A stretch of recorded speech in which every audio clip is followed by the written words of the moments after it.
ওহ, বললাম তো তুমি ওসব নিয়ে মাথা ঘামিও না। আরে আমি দেখছি তো।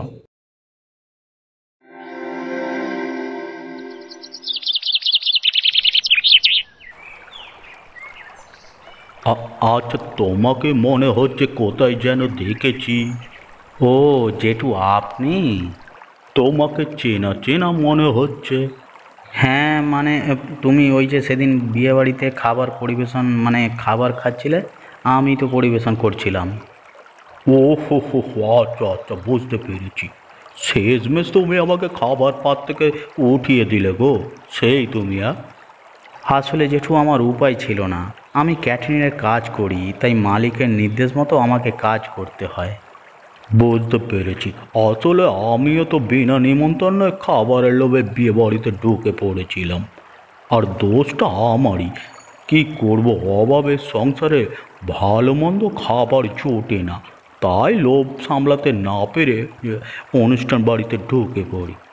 আসলে আমরা সবাই অভাবের তাড়নায় স্বভাব নষ্ট করি, তাই না? ঠিক কথা বলেছ। আচ্ছা বলো তো, তুমি এখানে বসে কি করছো? তোমাকে দেখে তো মনে হচ্ছে তুমি সারা রাত ঘুমাওনি। সাংসারিক অশান্তি, তাই কালকে রাতে ঘর থেকে বেরিয়ে এখানে এসে বসে আছি। কিন্তু আপনি এখানে কি করছেন? আমারও তোমারই মতো অবস্থা। ছেলের বইয়ের খোঁচা দেওয়া কথা শুনে ঘর থেকে বেরিয়ে চলে এসেছি।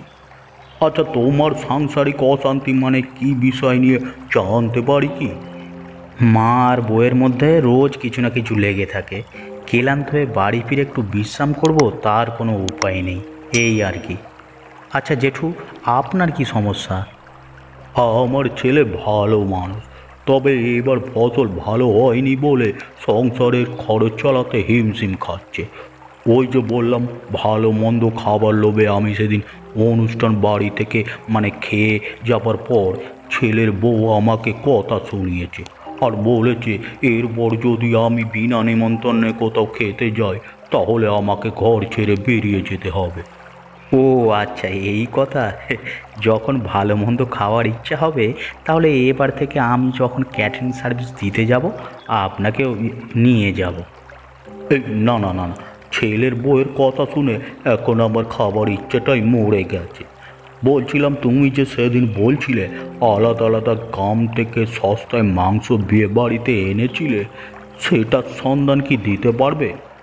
তাহলে আমার ছেলের জন্য আমি মাংসের দোকান করে দিতাম। হ্যাঁ নিশ্চয়ই পারবো। আপনি আপনার ছেলেকে বলবেন আমার সাথে এসে দেখা করতে। বেঁচে থাকো বাবা, বেঁচে থাকো। বলছি তুমি বাড়ি ফিরে যাও। যতই হোক বাড়িতে মা বউ একা আছে, তারা নিশ্চয় তোমার জন্য অপেক্ষা করছে।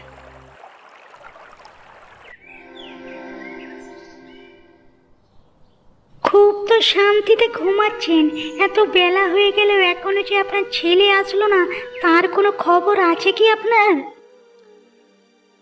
কি, এখনো তপন ফেরেনি? সারাটা রাত ছেলেটা ছিল কোথায়? এই বয়সে আর নাটক করবেন না, আপনার নাটক আমি অনেক দেখেছি, আর না। বৌমা, মুখ সামলে কথা বলবে। অশান্তি তুমি লাগিয়েছ, আমি না। সাধারণ দুধ খাওয়া নিয়ে তুমি তিলকে তাল করেছ। সব নষ্টের গোড়া হচ্ছেন আপনি, তাই আপনাকে এক্ষুনি বাড়ি থেকে তাড়িয়ে দেব। যান যান, বেরিয়ে যান বলছি। অনেক সহ্য করেছে আপনাকে। ঘাড়ের ওপর বসে বসে আমাদের অন্ন ধ্বংস করছেন, তারপর আমারই সংসার ভাঙার চেষ্টা করছেন।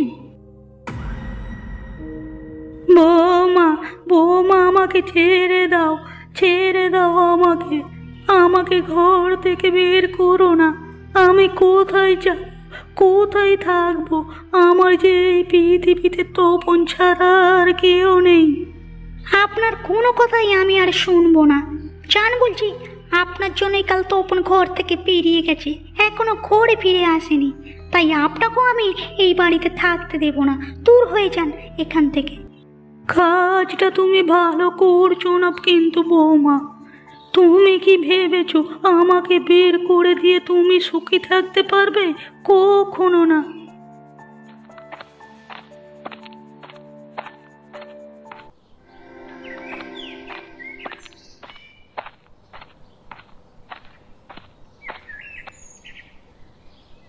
পরেশ, আরে এই পরেশ, এদিকে আয় তাড়াতাড়ি। আপনার ছেলে কাজে বেরিয়েছে বাবা, আপনি আমাকে বলুন কি বলবেন। না না, আমি তোমাকে কোনো কথা বলবো না, আমি পরেশকেই বলবো।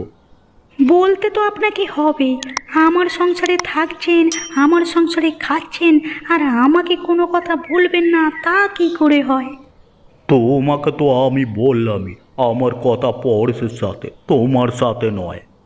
আপনার লজ্জা থাকা দরকার বাবা। ছি, আপনার মতো লোক আমি জীবনেও দেখিনি। একটা নির্লজ্জ অকর্মণ্ড লোক, যে নাকি বিনা নেমন্তন্নয় লোকের বাড়ি গিয়ে খায়, তার আবার বড় বড় কথা। এর থেকে তো রাস্তার কুকুর বিড়ালও অনেক ভালো। কেন এসেছেন? যান, বেরিয়ে যান। বৌমা, আমি আমার ছেলের সাথে ওর ব্যবসা নিয়ে কথা বলতে এসেছিলাম, আর তুমি আমাকে এত কথা শোনালে। আজ অবধি কেউ আমাকে এত খারাপভাবে কোনোদিন কথা শোনায়নি, কিন্তু তুমি আমার ছেলের বউ হয়ে আমাকে অপমান করলে। আপনার মতো কাঙাল এবং খেকো মানুষকে গলায় মালা পরিয়ে তো আর পুজো করব না। বৌমা, ওপরওয়ালা একদিন ঠিক তোমার বিচার করবে বলে রাখলাম।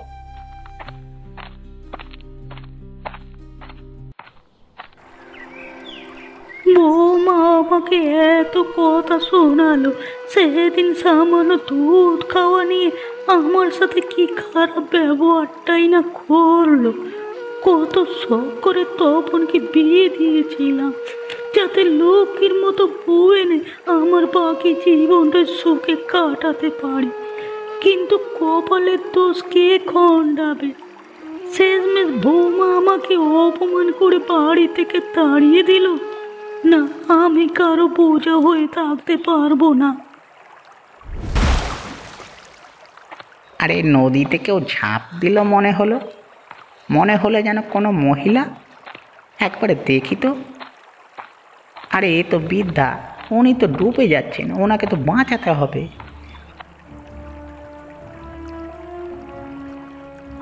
আমাকে বাঁচালে কেন বাবা? আমার বাঁচার কোনো ইচ্ছেই নেই, আমি মরে যেতে চাই। জেঠিমা, আপনি কেন নিজের জীবনটা শেষ করে দিতে চাইছেন? কি করব বাবা, আমার একমাত্র ছেলের বউ আমাকে অপমান করে বাড়ি থেকে বের করে দিয়েছে। আমার মতো অভাগার এই পৃথিবীতে আর কেউ নেই, তাই আমি আমার জীবনটা শেষ করে দিতে চাইছি। তাই বলে আপনি আত্মহত্যা করবেন? চলুন চলুন, আপনাকে আমি বাড়ি পৌঁছে দিয়ে আসছি। না না বাবা, আমি বাড়ি যাব না।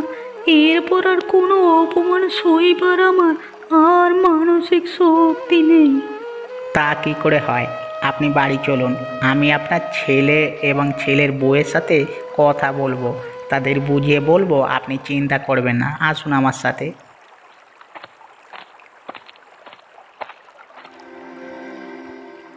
হায় রে আমার পোড়া কপাল, আমার একমাত্র ছেলের বউ আমাকে এত কথা শোনাবে। হ্যাঁ, মানছি আমি বিনা নেমন্তন্নে অনুষ্ঠান বাড়িতে গিয়েছি, কিন্তু তার জন্য ও আমাকে এত কথা শোনালো।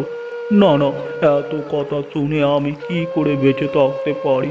আমি এই গাছে আত্মহত্যা করবো গলায় দড়ি দিয়ে।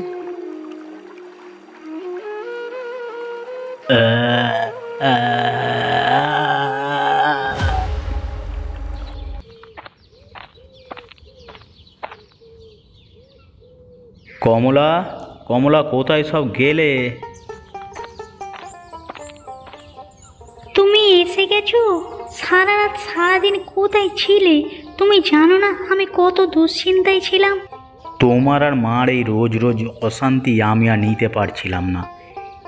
একবার ভেবেছিলাম আর বাড়ি ফিরবো না, কিন্তু একটা ভালো মানুষের সাথে আমার সাক্ষাৎ হওয়ায় উনি আমাকে বুঝিয়ে সুঝিয়ে বাড়ি ফিরতে বললেন। যাক, তুমি এসে গেছো, এখন একটু শান্তি পেলাম। তুমি স্নান সেরে নাও, আমি তোমায় খেতে দিচ্ছি। কাল রাত থেকে নিশ্চয়ই তোমার পেটে একটা দানাও পড়েনি। ঠিক আছে। আচ্ছা, মা কোথায়? মাকে তো দেখছি না। আমি মাকে ঘর থেকে বের করে দিয়েছি। যত অশান্তির সৃষ্টি তো ওনাকে নিয়ে, তাই ওনাকে তাড়িয়ে দিয়েছি। কি? তুমি মাকে তাড়িয়ে দিয়েছো? তোমার এত বড় সাহস হলো কোথা থেকে? কি করব, রোজ রোজ ওনার জন্যই তো সংসারে অশান্তি লেগে থাকে। এক হাতে তালি বাজে না কমলা। বাড়িতে যদি মা না থাকে তাহলে তুমিও থাকতে পারবে না, এই বলে দিলাম। আমাকে এক্ষুনি খুঁজে বাড়ি ফিরিয়ে আনতে হবে মাকে।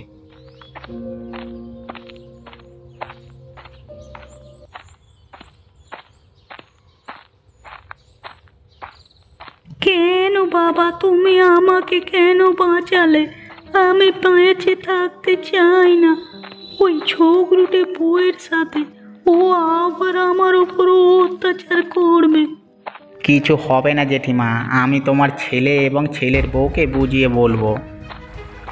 ওরে বাবা, এ কে গলায় দড়ি দিয়েছে?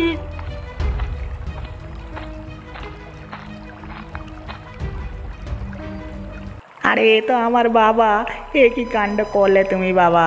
আমার দিকে তাকাও, কথা বলো, এমন কেন করলে? আরে এ কি সর্বনাশ! জেঠু এ কি কাণ্ড করলো? মা তুমি এখানে কি করছো? আমি তোমাকে সারা গ্রাম খুঁজে বেড়াচ্ছি। আজ সকালে কমলা আমাকে ঘর থেকে তাড়িয়ে দেয়। তারপর আমি দুঃখ সইতে না পেরে নদীর জলে আত্মহত্যা করার চেষ্টা করি, কিন্তু সময় মতো পড়ে শেষে আমাকে বাঁচায়। আমাকেও বাড়িতে ফিরিয়ে নিয়ে যাওয়ার পথে দেখি এই কাণ্ড। আহারে, জেঠু কালকেই বলছিল ওনার ছেলের বউ নাকি ওনাকে কষ্ট দিয়ে কথা বলে। নিশ্চয়ই আবার ওনার ছেলের বউ ওনাকে দুঃখ দিয়েছে, যেটা উনি সহ্য করতে না পেরে উনি এমন কাণ্ড করলো। ভাই কেঁদো না, জেঠু শেষকৃত্য করবার প্রস্তুতি নাও গো। আমার স্ত্রী লতাকে এর শাস্তি পেতেই হবে। এখন মাথা গরম করবার সময় না, তুমি জেঠু শেষ কাজ সম্পূর্ণ করো। জেঠু তোমার বিষয়ে যেটা আমাকে বলে গেছে সেটা আমি কালকে সকালে তোমাকে জানাবো। একবার নদীর ধারে এসো সকালবেলা, কেমন? ঠিক আছে, ঠিক আছে।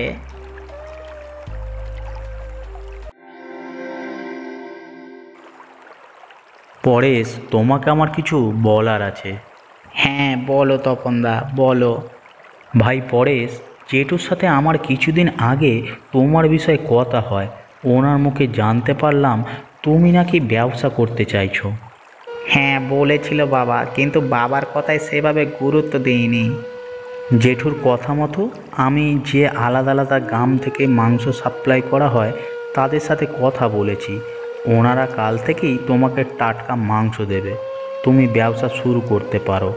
তোমার পাশে আমি আছি, তোমাকে সব রকমভাবে সাহায্য করব। বাবা চলে যাওয়ার আগে আমার সব ইচ্ছা পূরণ করে দিয়ে গেল। তপনদা, আমি নতুন করে সব শুরু করতে চাই।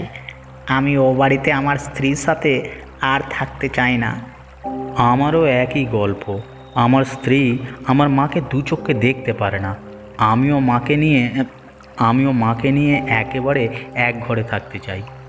তপনদা, একটা কাজ করা যায় না? আমি, তুমি, জেঠিমা তিনজন কিছুদিন একসাথে থেকে ব্যবসা করি। ভালো কথা, তাই করব। কিছুদিন আমরা বাড়ির বাইরে থেকে ব্যবসা উন্নতি করলে আমাদের স্ত্রী এমনিতেই শিক্ষা পাবে, নিজের ভুল একদিন ঠিক বুঝতে পারবে। এটাই হবে ওদের শাস্তি। ঠিক আছে তপনদা, তাহলে কালকে থেকেই মাংসের দোকান খোলা যাক। তবে কি নাম দেবে ভেবেছো দোকানের? দোকানের নাম হবে তিনজনের সস্তার মাংসের দোকান।